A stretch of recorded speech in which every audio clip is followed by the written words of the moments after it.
Hello, and welcome to another edition of Ask the Professor, a crowd-driven, crowd-funded feature where we answer your questions on everything from political philosophy to culture to geopolitics to philosophy. And today's question comes from Isabel, who asks, how would you recommend exploring the works of GK Chesterton? Which books or essays would you start with? And of course, as you may imagine, I'm delighted by this question because I'm an enormous fan of GK Chesterton. And my answer will be shaped in part by the way in which I myself discovered him, which was initially, it was quotations. Taken in isolation, I didn't know anything about Chesterton, but it was amazing to me. He said so many things that were so pertinent to the modern world, and he said them nearly 100 years ago, in some cases more than 100 years ago. And I thought somebody whose observations on current events are still current after a century is somebody who has seen the deeper trends affecting our times.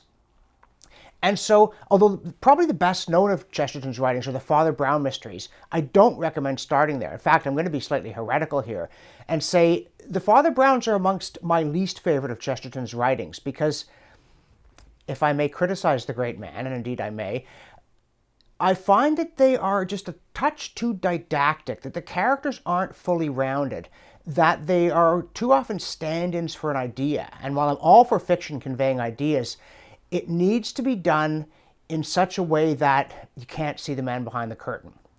So I would recommend for someone who's not familiar with Chesterton, starting with a collection of his essays. For instance, there's one called On Lying in Bed that was edited by Alberto Manguel that was, to me, a marvelous way into more serious study of G.K. Chesterton, including the range of topics on which he had really important things to say and said them so well, so clearly, and often so wittily. One of my favorite Chesterton quotations is that the opposite of funny isn't serious, it's not funny and nothing else. Chesterton understood that wit illuminates truth, and he also understood how paradox can lead us to a deeper understanding, at which point we see that the apparent paradox is not a paradox. So I would start with the essays. I think they're wonderful. And then move on to some of his more serious writings. I think Orthodoxy is a great book. When you're ready for a lot of Chesterton, that's the one to look at. And in terms of his fiction, I think my favorite two of his novels are, in fact, The Napoleon of Notting Hill and The Man Who Was Thursday. Once you've gotten in that far, it all opens up before you in the most wonderful way, and you start to see the extraordinary depth of Chesterton's writing. It was his book on Thomas Aquinas that really opened my eyes to some very important philosophical, theological matters and helped to shape my religious views, for which I'm very much indebted to him.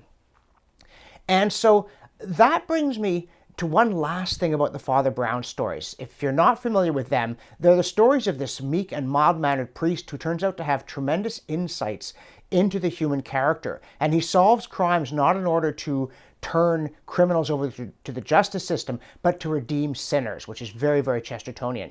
And the thing about Father Brown is this: the inspiration came when he had been having a conversation with a priest who, again, resembled Father Brown, a mild-mannered, you might think, innocent man.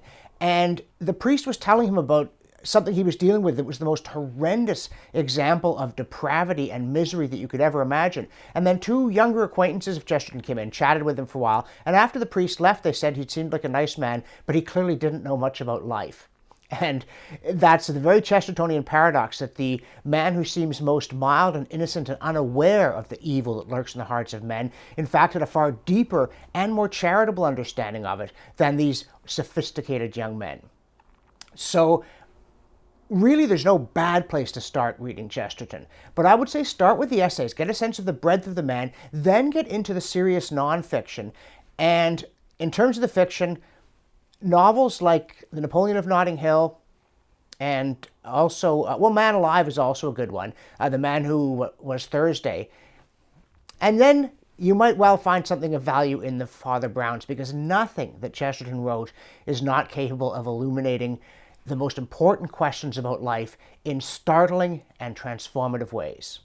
So thank you, Isabel. G.K. Chesterton, if you have not read Chesterton, I do not think there is anything more important to put on your reading list than his essays, his nonfiction, and indeed his fiction.